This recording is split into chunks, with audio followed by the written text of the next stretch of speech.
Bien, son las 4:23. Queremos seguir hablando de esto. Vamos a conversar ahora con Gustavo Campos, académico de la Universidad Central. ¿Cómo estás, Gustavo? Gracias por venir a acompañarnos esta tarde. Y lo comentábamos con Rodrigo. Cuesta separar estos dos casos, ¿no? El caso Monsalve del caso de la acusación del presidente. Son completamente distintos, eso hay que aclararlo de entrada. Pero en la forma en cómo se da a conocer la acusación con el presidente me parece que influye demasiado lo que ocurrió en el caso Monsalve, ¿no? Querían evitar que esto apareciera por la prensa, generaron un diseño que de todas maneras les rebota después, ¿no? Bueno, lo primero que hay que decir es que seguimos con crisis en el corazón de la moneda y eso es una muy mala noticia para el gobierno, que uno esperaba que hubiese aprendido algo del caso Monsalve. Y si bien hay algunos destellos de aprendizaje en términos de relato, en términos de puesta en escena, la verdad es que no han logrado el objetivo principal, que es sacar estos problemas del corazón del gobierno. Claro, lo intentaron tal vez con, primero, que no fuera en la moneda, que no fuera un personaje de gobierno, sino que fuera el abogado del presidente quien hace esta conferencia de prensa. Primero emiten un comunicado, luego una conferencia de prensa en las afueras de su oficina en Las Condes, en las afueras de la oficina del abogado, y luego es la vocera. Y ahí comienza a entramparse todo, ¿no? Es esa vocería que hace la ministra Vallejo que vuelve a complicar todo, a enredarlo más, ¿no? Porque además adelanta una decisión judicial que le corresponde a los tribunales y que hace el gobierno. Entonces ahí uno se cuestiona la separación de los poderes del Estado también. Bueno, pareciera que sí. En el papel íbamos bien. Hicimos el punto de prensa afuera, la vocera asumió el liderazgo comunicacional de la crisis, pero el problema fue que su vocería generó más dudas que certezas. En primer lugar, por lo que tú señalas, emite un juicio respecto a la denuncia de manera inmediata, algo que este gobierno se había cuidado de no hacer en el caso Monsalve y en otras situaciones anteriores. Y sí, porque está este eslogan feminista de creerle a la víctima, ¿no? Sí. Que quedan entredichos de alguna manera en este caso. Bueno, hay un viejo adagio popular, ¿no? Que uno es amo de sus silencios y esclavo de sus palabras. Y hoy día lo que estamos viendo es que el gobierno está siendo esclavo de sus palabras y de sus reacciones anteriores frente a situaciones que son comparables, no en el fondo, pero sí en la forma, por lo menos, ante la opinión pública. O sea, ahí está el primer punto o el primer error que uno puede reconocer en la vocería de la ministra Vallejo. ¿Qué pasa luego con la línea de tiempo que hace que se mezclen los dos casos? ¿Cuándo se entera el gobierno? La información que dio la ministra es que el 14 de octubre el presidente le comunica a su comité político y que incluso le habría comunicado al propio subsecretario Monsalve. O sea, cuando la ministra Toa va a decirle al presidente que había una denuncia contra el subsecretario, el presidente sabía que había una denuncia también en su contra. Bueno, ahí el problema además es que uno empieza a especular, o la opinión pública empieza a especular de cuánto de este caso afectó el quehacer del presidente en el caso Monsalve.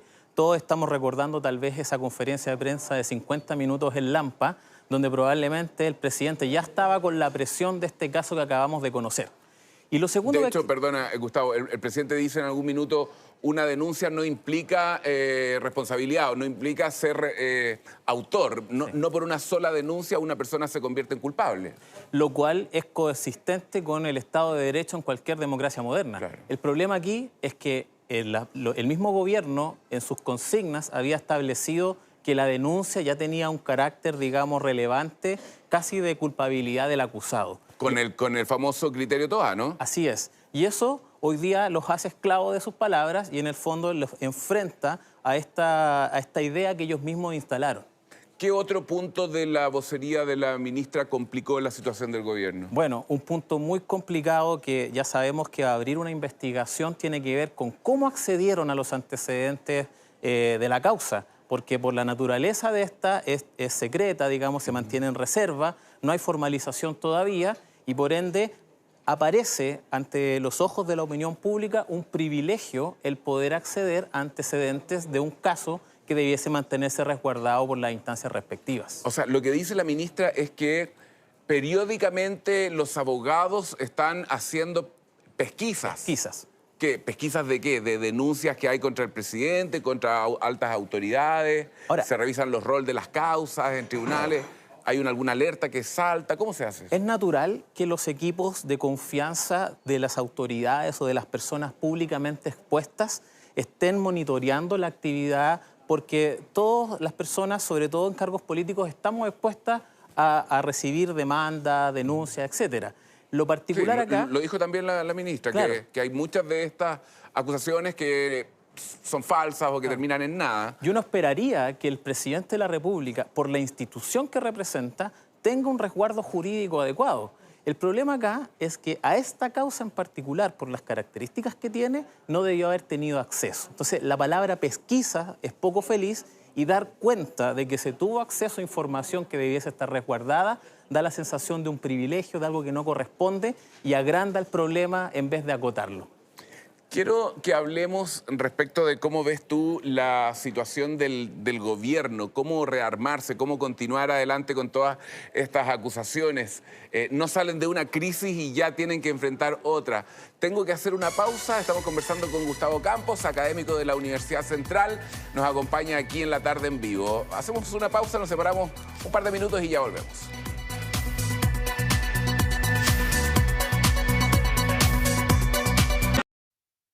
Comenta con el hashtag Cerrar el tema ahí. #LaTardeMega.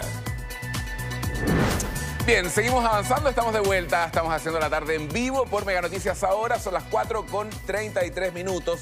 Estamos conversando con Gustavo Campos, académico de la Universidad Central. Gustavo, te planteaba cómo lo hace el gobierno para sacudirse de todas estas crisis y seguir gobernando, seguir adelante, ¿no? Porque es un error tras otro, como que fuera un cuento de nunca acabar. Sí, bueno, lo que conversábamos, ¿no? Tuvieron un respiro el domingo por unos resultados bastante aceptables en términos de las elecciones y el lunes nuevamente se instala una crisis en el corazón de la moneda. Pero perdona, es como que lo hicieran a propósito, es como dispararse en el pie porque en el diseño, ¿no es cierto?, en el libreto que ellos arman de cómo comunicacionalmente enfrentar esto que sabían hace meses, deciden hacerlo el día lunes después de las elecciones, ¿no? Bueno. O sea, queda la sensación de que tal vez lo estuvieron o ocultando o aplazando para que se hiciera público. Bueno, una hipótesis plausible, Karim, es que hayan pensado que una noticia como esta podría haber afectado el resultado electoral del domingo. ¿Ah? Ahora, si esa fuese la razón, yo creo que nunca la vamos a conocer porque sería bastante poco presentable, digamos, en la manipulación de un caso como este durante un par de meses, ¿no? Y ese es el verdadero problema. Fíjate que en esta entrevista, yo sé que lo han hecho antes, no hemos hablado de la acusación propiamente tal, sino del manejo. Y esto se está repitiendo en varias situaciones en el tiempo del manejo comunicacional del gobierno. Y porque la acusación, en virtud de los antecedentes que conocemos de la denunciante, parecen bien débiles, ¿no? O al menos debilitan un poco el peso de la acusación. No quiere decir que los antecedentes de ella no hayan hecho que el presidente no haya cometido algún error en algún minuto y haya difundido imágenes y que eso sea un delito. Pero es el diseño lo que uno cuestiona, la forma, ¿no? ¿Cómo se prepara esto? Porque además no podemos decir que no tuvieron tiempo para hacerlo y no podemos decir que el presidente no tiene asesores que le recomienden de qué manera también darlo a conocer. O sea, una duda razonable sería, ¿nadie en el comité político consideró que esta era una noticia que a lo mejor debiese adelantarse? ¿Nadie observó aquello del círculo de confianza del presidente? El segundo piso, si es que estaba al tanto, no visualizó que esto podía convertirse en un problema mucho más grave de lo que realmente es. Entonces, ahí hay un problema de equipo y probablemente una salida podría ser una conformación nueva, renovar un poco el aire de los equipos de confianza de la presidencia. Pero más específicamente lo que debiese hacer, pienso, el presidente y su equipo es sacar el problema de la moneda. Y eso quiere decir dejar que las instituciones funcionen, radicar esto discursivamente, comunicacionalmente en las instancias judiciales que correspondan. Y eso a lo mejor podría hacerse con una versión oficial por parte del mismo presidente, donde cierre de una vez el tema y lo radique en las instancias de investigación que corresponden. Sería así una jugada arriesgada, porque si vamos a tener de nuevo 50 minutos como la conferencia de la AMPA, claramente no es el camino que tenemos que seguir. O sea, tendría que ser, o tú recomendarías una intervención del presidente acotada, señalando que esto está radicado en la justicia y que son ellos los que tienen que investigar. Eso es lo que parece más razonable, es lo que hemos visto en otros gobiernos, es la forma de manejar esta crisis. Claro, claro, no es lo que hizo la ministra Vallejo, que adelantó una resolución prácticamente, ¿no? Eso es muy grave. Lo que ella ha hecho en términos comunicacionales tiene altos costos. Primero porque no es consistente con el discurso que ha sostenido por largo tiempo el gobierno, pero además porque ella no solo representa al gobierno políticamente, sino que representa a una institución. Claro. Y es la institución de la presidencia la que está emitiendo un juicio, inmiscuyéndose en otro poder del Estado. Eso tiene implicancias en cualquier democracia, Karim. Sí, de todas maneras. Muchísimas gracias, Gustavo, por venir a conversar con nosotros. Encantado, Que estés gracias a muy ti. bien. Chao, Chao. buenas tardes.